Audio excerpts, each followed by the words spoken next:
um, moving on to a more even recent event with Hurricane Katrina, how do you feel about the Bush administration's response? Was it appropriate? Again, would you have done something totally different, or? Well, there are a lot of things wrong with this, and there's plenty of fault finding at every level. One of the things that happened, of course, that everybody knows about is the Federal Emergency Management Agency was slipped into the Department of Homeland Security, and then the focus was on terrorism, not on responding to natural disasters. So that was a distraction. Another thing is a lot of the key people were taken out of the Federal Emergency Management Agency because these were professional people, and it became part of the political spoils. They put guys like Michael Brown. I'm sure he's a decent guy. I don't know him personally, but he had no experience for this kind of thing. It wasn't like he was a big business leader who knew how to make things happen. He was a lawyer, and I like lawyers. But unless you've run a big organization in a crisis, a disaster like Katrina is a tough learning experience, and didn't do very well. And by the way, the guy over him, Michael Chertoff, he's another lawyer who's never run a federal prosecutor, but he never actually had his hands on the wheel of a big organization. It's about how you communicate, how you task, how you review, how you follow up, how you set suspenses and deadlines, and it's a whole lot of things that somebody in the military, for example, I mean, I've learned it throughout a 34-year career. I know how to do that kind of thing. James Lee Witt, down there helping the governor of Louisiana, he learned it. He was a disaster manager in Arkansas before he ran the Federal Emergency. So there's that problem. Then we had a problem in the Pentagon too. We used to support the disasters out of the Pentagon. Let's face it, I mean, the only real resources that can flow around are military resources. Federal Emergency Management Agency doesn't have a fleet of helicopters standing by. Right. It doesn't have 1,000 trucks that can, with food that's all loaded up to run in for every disaster. Right, as soon as it happens. It tasks the military. Right. Now, we used to have something that was inside the Pentagon called the Director of Military Support. It was run by the Secretary of the Army. But organizational politics got in the way.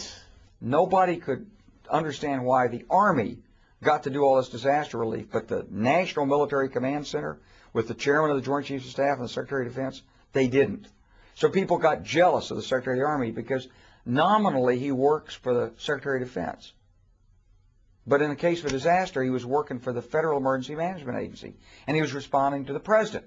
And this made the Secretary of Defense feel like, maybe I'm like, I'm not needed here. Right. So, any good bureaucratic warrior would tell you that you should take control of everything.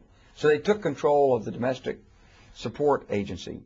They folded it into the National Military Command Center, and then naturally, what's the National Military Command Center? Well, they're fighting two wars. They're fighting a war in Afghanistan, and they're fighting a war in Iraq, and then you're coming to them and say, hey, don't forget that hurricane. We'll get to it right away. Okay. And sir, by the way, there's a hurricane coming. Yeah, okay. Well, can you? Secretary's got an important meeting. Can you come back and see him? In a couple of hours.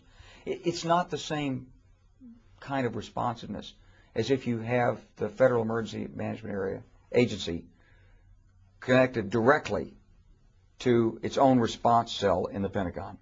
So those were some of the organizational mistakes and leadership mistakes and choices. But when you get right down to it, to make something like this work, you have to do a lot of rehearsal. People have to think through the problem. Somebody has to say, well, gee, we're going to have 80,000 people with no transportation. Let's see, 80,000. How many per bus?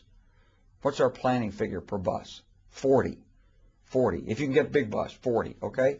So let's see, 40 into 80,000. You need 2,000 buses. But what's the readiness rate on buses? Well, like 1 in 10 won't work. And 1 in 10 might break down. How far they got to go? I don't know. Where are we going to put the refugees?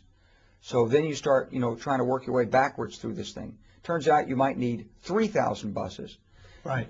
With 3,500 drivers, with extra tanker trucks, refueling stations, because what if it's the middle of the night and the bus is out in the middle of Louisiana? It drove 150 miles down, drove 150 miles back. It's got a 200-mile range. It needs more fuel. Well, now you're not going to get. So somebody has to think of all this. They have to plan it. Okay. what community, you got 20 buses, you got 50 buses, you got 100 buses, but you're 300 miles away. So, I mean, all that had to have been worked out. Where are they going to meet the buses? What neighborhood? What roads are going to be flooded? Somebody has all that. None of that was done. And then, when you ask for the buses, you know, you got to have a sort of sequence, okay? You ask for the buses, and then the buses, somebody has to call each community. Do you know who to call? Who do you call? School board? Mayor? Chief of police? Fire department? Okay, but the mayor's office is closed. You got a home number for the mayor? And then how about the bus driver? So how do you get the bus driver at 2 a.m.? So, and what percentage of them no longer have the same phone number that they had when they signed up for work 5 years ago, you know? Have you ever tried it? So when you sort of work all through this thing, it's like doing line dancing. I don't know if you ever do line dancing. My wife and I went out one time. This guy says, "Hey, you got to learn." You know, he's big into country and western music. You got to learn this line dancing. My wife got to the 92nd step, and she said, "I quit." She said, "It's got 92 steps. I'm not doing."